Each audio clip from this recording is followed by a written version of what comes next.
Hello everybody, my name is Eli Hollingsworth, and as always, welcome back to Against the Current, The Chosen YouTube channel, where today I am going to be looking at a scene from The Chosen Season 3, Episode 8, Sustenance, where Jesus feeds the 5,000. I was there in person for this scene. You can see me a few times in the final cut of the episode, so we're going to talk about this scene today, and I'm not going to ignore the elephant in the room. We have a couple thousand new subscribers here in Against the Current, The Chosen YouTube channel, so, yeah, I'm not Dallas. No, we're done with the Dallas interviews. I might have Dallas back on the podcast, Lord willing, again. And if that's ever a possibility, that'll definitely happen. But as for now, you're gonna have to deal with me. I know, a little bit unfortunate, right? Oh, I know I'm not as good as Dallas, and I'll never be. But you're just stuck with me for now, I guess. So, with that said, let's go ahead and roll that intro.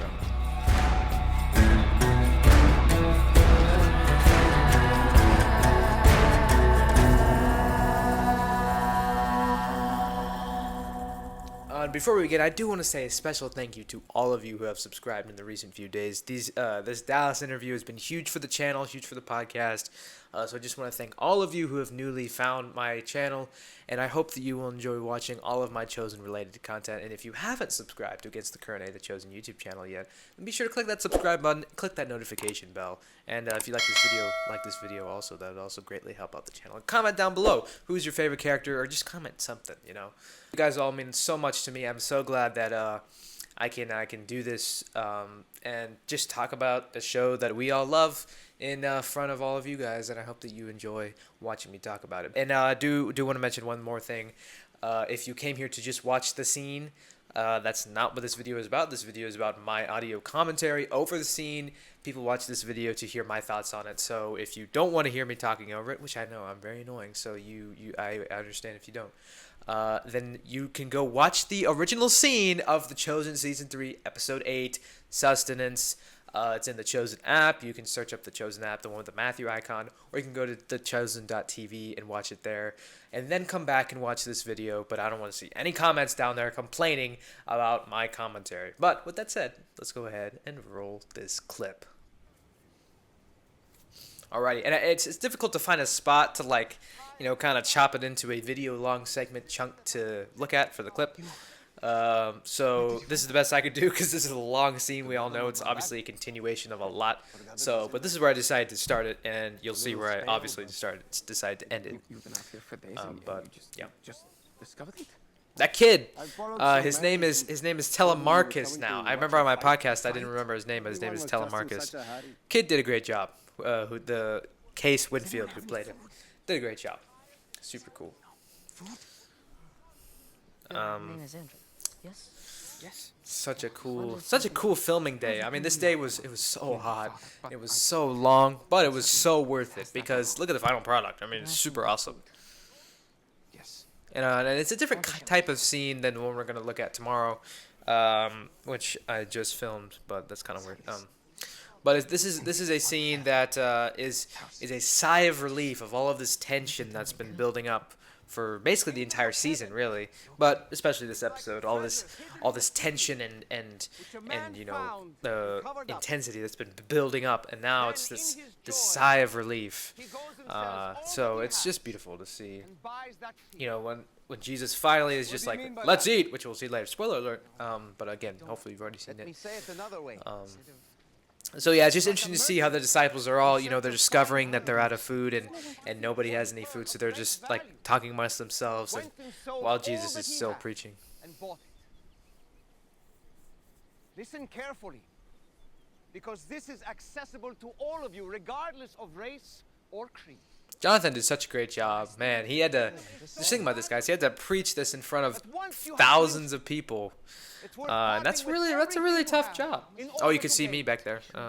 Even though to others you might look like a fool, throwing away your life savings to buy what would look to others an unremarkable feat. Oh, there's me again. But you know of the I'm not just watching this scene to talk about me, okay? That makes it worth everything.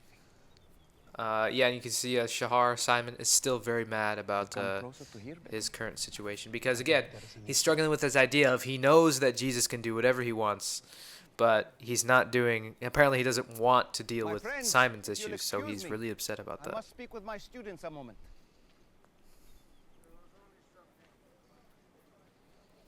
Rabbi, people are out of food. Some have been without food for days, others have traveled a great distance. So, give them something to eat. We're out of food. They're out of food. Is it time to send them home? Well, at this point, they're so hungry and tired, if we send them home, they'll faint along the way. You knew they were hungry. Yes, Judas. I can see them while I'm talking. I just like that little detail of Judas still being the new guy. Well, this is a tough one. And every time Jonathan interacts with Judas in a scene, there's still that just underlying subtlety of the knowing that he's the one, just in his eyes. It's very good. Matthew and I can calculate that. That's really easy. I like that little gag as well. Maybe if we go into the cities, we can negotiate something on credit. Yes. Yes, that could work. Negotiate with whom? The closest city is Abila, and I like the entire population. I like Neander. 9 I think miles he's a away, cool even if character. we I like raided his. every I think he's a house good in addition town, to the we'd group. have to find a way to bring it back here, and it would still only feed a fraction of the masses. Can you bring me anything? Surely there's some food from someone, even a small amount. Andrew. 5 loaves of bread and 2 fish. But what is this for so many? Barley loaves. 2 fish and 5 barley Again, loaves. and the Chosen always finds these little moments of levity in these scenes that doesn't subtract from the dramatic parts of the scene. Like you still feel the intensity, you still feel the tension. But you can still find these little moments of levity and these little jokes that just lighten the scene just enough. I'll choose them. And again, this very real thing that Simon is struggling with, that's just so well This is wonderful written bread that I'm as a, he makes him feel real as a character, you know? That's enough for me. Very complicated, very I could go a complex lot with idea. this. Thank you.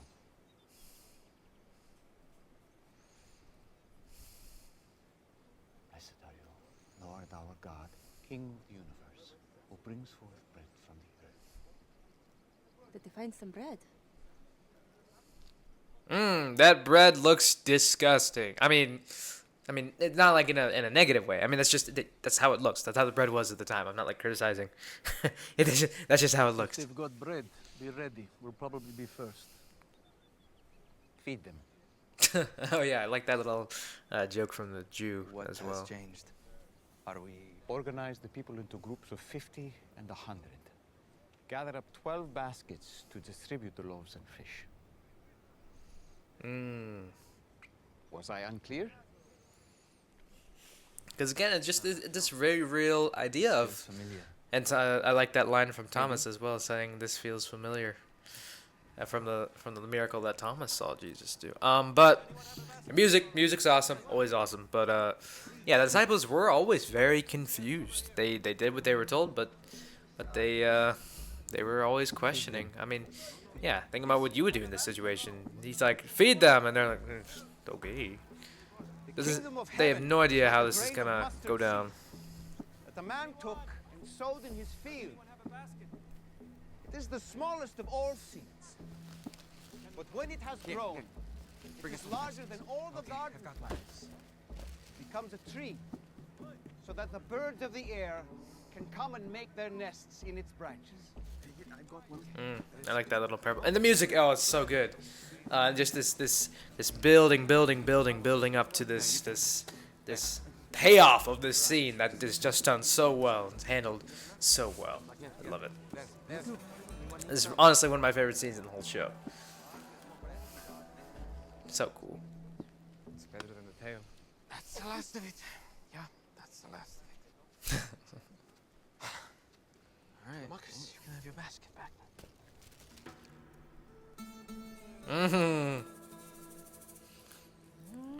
The music really gets me going. It's so cool.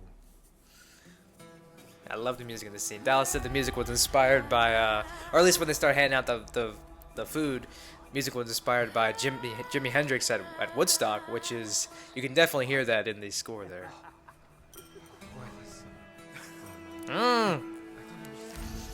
And there's the Jesus theme as well. So cool. Is your basket And a little reference to the score in season 3, episode 5 as well, when they're all playing in the water. A subtle little part of that score. Matthew as well. I love Paris's reaction to it. And of course Simon is mad about this turnout.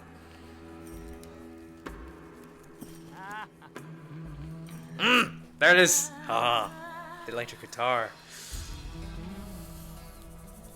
I've kept you here all this time giving you spiritual food. But you clearly need actual food now.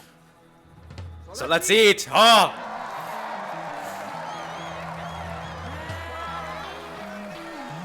There it is. Ooh, yeah. Yeah. So exciting. I love this scene. And that snare drum. First time we've heard a snare drum in the show. So cool. Yeah. Oh yeah. It's just such a yeah moment. Oh. I've seen this episode countless times. It still never fails to get me going. It shows how good this scene is.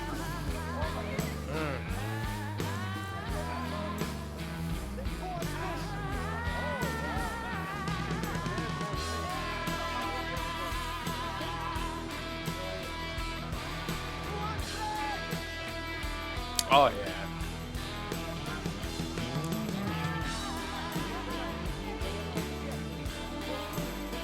And there's the Jesus theme again.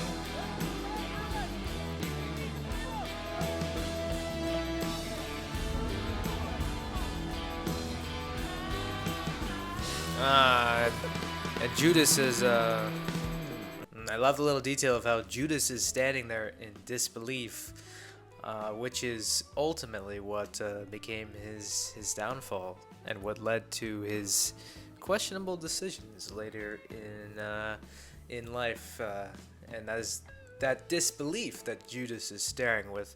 Says, "Oh, I can't believe this is happening." That's the very thing that caused him to make some bad decisions. But this scene just so awesome. I love every second of it. Such a cool scene, and I'm a big music. I don't know, maybe not big in some people's minds, but in my mind, I'm a pretty big music person. So this scene has some pretty spectacular music that it's just this yeah, it's like this, as Dallas says, like this kick butt awesome electric guitar snare drum theme. It's just so cool. And I love the music in that scene. But aside from the music, the acting from all of the disciples and from Jonathan, Char, George, all of the actors, so well done. And Luke Dimian, who plays Judas, also does very well in this scene as well. Everyone just knocks it out of the park, as they always do. You know, it's just what we should come to expect from The Chosen now. Everyone just does such a great job. But this scene just so well done. Such a big moment because there's 5,000 people there. There's no CGI. It's really 5,000 people there, and it's just such a unique scene. It's such a cool scene, one that's never been done before. I haven't really seen anything like it. So just a part of The Chosen's, regime of pushing boundaries, making waves, and exploring the unknown, which is what they're very, very good at, and now have become, pretty experienced at. So such an awesome scene, and just again the sigh of relief of all of this tension that's been building up all season long, and all episode long specifically, but kind of all season long as well, and but not for Simon. We get that later, but yeah, such a cool scene. It's beautiful. It's awesome. And there's nothing more I can say about it because now I'm just repeating myself. So yeah, if you like this video, then be sure to click the like button on this video. And if you didn't like this video, be sure to click the dislike on this video, I guess. And I will see you guys in my next video where we'll be talking about the walking on water sequence. And spoiler alert, I might get a little emotional in this one, so you're going to want to check that out. And I'll see you guys in my next video. Goodbye. I was one way when you found me. I was not the one.